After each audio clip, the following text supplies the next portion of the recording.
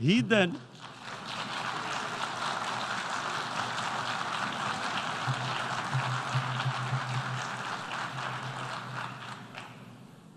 the election campaign,